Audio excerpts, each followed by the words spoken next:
एक आदमी है ए नाम का, ठीक है।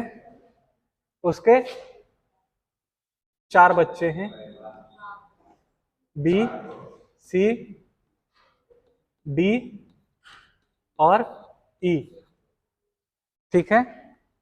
आदमी को पता है कि चारों बेटे नालायक हैं, एक को बेटा सही नहीं है। जो जितना अच्छा बेटा है वो उसको उतना पैसा दे दिया है, मतलब जीते जी मरने का इंतजार नहीं कर रहा है।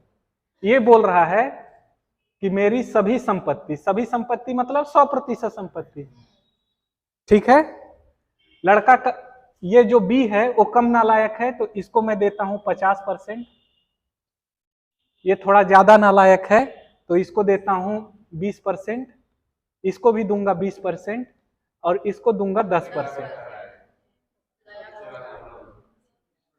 ठीक है।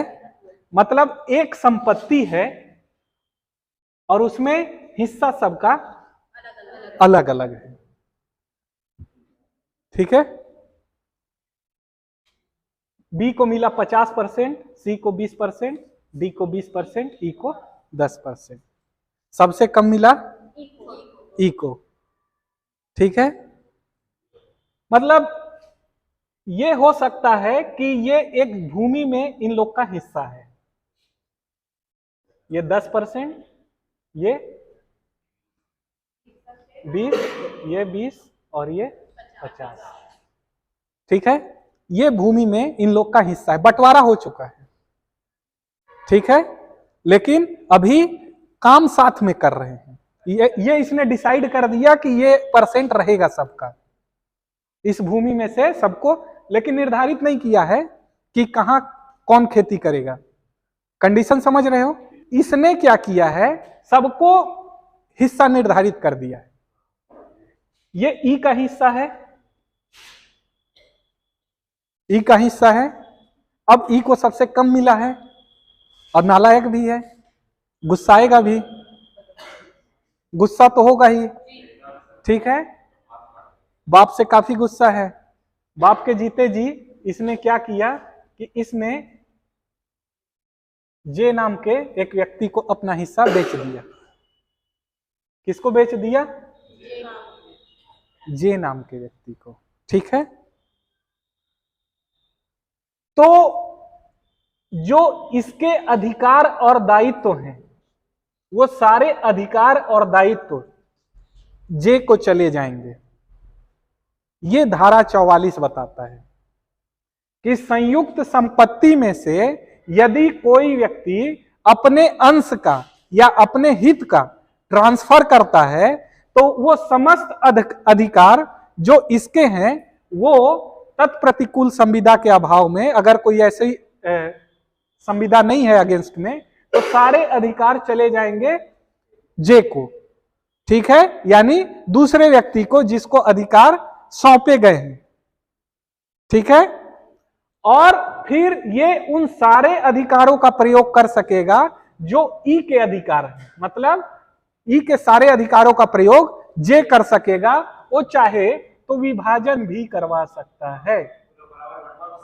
बराबर कैसे बंटवाएगा? इसका हिस्सा बराबर, ये बोल देगा कि मेरा 10% निकाल दो भाई, विभाजन करवा अपन इसके हित तक। बराबर कैसे बंटवाएगा? इसका बराबर इसी को नहीं मिला, इसका बाप ही नहीं दिया इसको बराबर, तो ये का बराबर करवाएगा? ठीक है, ठीक है। इसके बाद यह भी कहा गया है कि कोई संयुक्त कुटुंब हो, दूसरा पैरा यह कहता है संयुक्त कुटुंब हो, उस पर यह प्रावधान लागू नहीं होगा। पैतृक संपत्ति की बात नहीं कर रहा हूं, संयुक्त कुटुंब की बात कर रहा हूं। एक ऐसा कुटुंब जिसमें सभी लोग एक साथ रह रहे हैं। अब इसी को घर बना दो, ठीक है, सबका इतना इतना ही हिस्सा है। अब ये इसमें ना रहने के लिए और बंटवारा के लिए ये दो काम नहीं कर पाएगा। इसका हिस्सा रहेगा, 10% का हिस्सा रहेगा इसमें, लेकिन ये वहां रहने के लिए या बंटवारा करने के लिए जे जो है वो अधिकारी नहीं होगा। ये दूसरा पैराग्राफ बोलता है। मतलब दूसरा पैराग्राफ संयुक्त कुटुंब की सुरक्षा के बारे में प्रावधान करता है। ठीक है, संयुक्त संपत्ति के बारे में सुरक्षा का प्रावधान नहीं करता, कुटुंब के बारे में दूसरा पैराग्राफ सुरक्षित करता है। संयुक्त कुटुंब मतलब घर, संयुक्त निवास गृह। कुटुंब जो है वो हिंदी वर्ड है, निवास गृह। धारा 45 का कंडीशन मैं बता देता हूं, फिर अर्थ समझाएंगे। एक प्रॉपर्टी है, इसमें 3 पार्टनर हैं, ए, बी और सी। ठीक है, ये एक फैक्ट्री है। ठीक है, एक फैक्ट्री है। ठीक है, इसमें 3 पार्टनर हैं, ए, बी और सी। ए का हिस्सा है आपका 30%, बी का हिस्सा है 30% और सी का हिस्सा है 40%। ठीक है, इस फैक्ट्री से जो भी इनकम होती है वो तीनों इसी अनुसार बांटते हैं और एक ज्वाइंट अकाउंट भी रखे हैं, ज्वाइंट अकाउंट। ठीक है, इस ज्वाइंट अकाउंट में से वो 1000 रुपए निकालते हैं और एक प्लाट लेते हैं।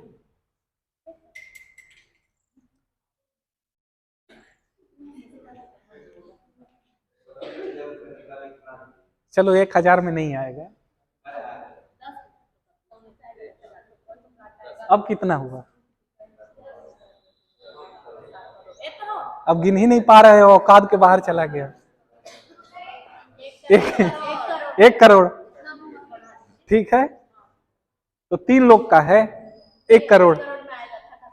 हाँ ठीक है, फैक्ट्री में से, ज्वाइंट अकाउंट में से 1 करोड़ रुपया निकालते हैं, एक प्लाट लेते हैं। तो प्लाट में किसका क्या हिस्सा होगा यही बात करता है 45। ठीक है, कितना है? ए का 30%, मतलब इसका 30 लाख,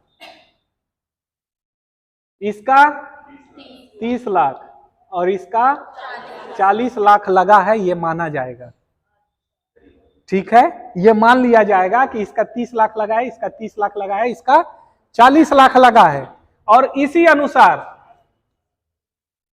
10 में 3 हिस्सा इसको मिलेगा, 3 हिस्सा इसको मिलेगा और 4 हिस्सा इसको मिलेगा।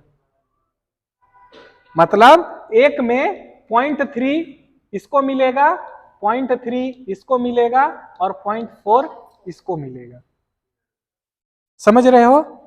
यही 45 कहता है।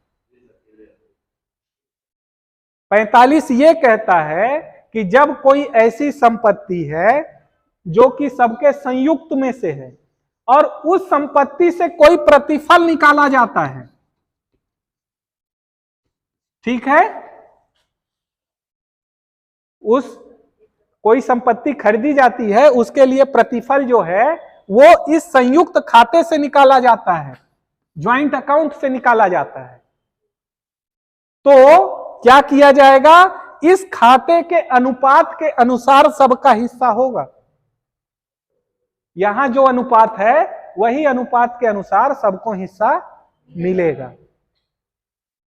ठीक है, फिर वही बात, तत्प्रतिकूल संविदा के अभाव में। ठीक है, अगर कोई ऐसा कॉन्ट्रैक्ट है कि नहीं भैया इसमें से हमको सबको बराबर मिलना चाहिए, ऐसी संविदा अगर कर लिए हैं तो फिर सबको बराबर मिलेगा। आगे ये भी कहा गया है कि किसी साक्ष्य के अभाव में यह माना जाएगा कि सबको बराबर है। साक्ष्य नहीं है कि किसका कितना पोर्शन आ रहा है, उसमें किसका कितना भाग है, अगर ऐसा साक्षी नहीं है तो यह माना जाएगा कि सबका बराबर भाग है। ठीक है, इतना समझ में आया? 46-45 का उल्टा है। 46-45 का उल्टा है। 46 में हमने 45 में हमने क्या देखा? ये तीनों क्या हैं? क्रेता हैं, खरीदने वाले हैं। ठीक है। 46 में क्या हो जाते हैं, ये विक्रेता हो जाते हैं। ठीक है, ये विक्रेता हो जाते हैं। अब इनकी फैक्ट्री ही बिचवा देते हैं, अभी इनकी फैक्ट्री बिकवा देते हैं, खड़े खड़े इनकी अभी फैक्ट्री बिकवा देते हैं। ये फैक्ट्री बिक गई 10 करोड़ की, ठीक है, फैक्ट्री बिक गई 10 करोड़ की, तब तीनों को कितना कितना मिलेगा, एक को 3 करोड़, एक को 3 करोड़, एक को 4 करोड़।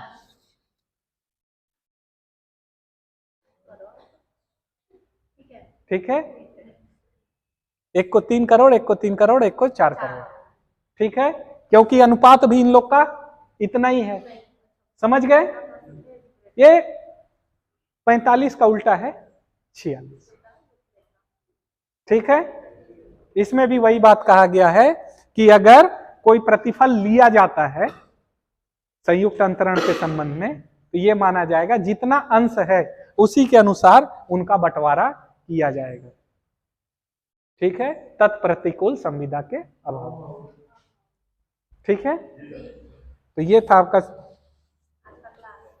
44, 45 और 46। ठीक है, बस।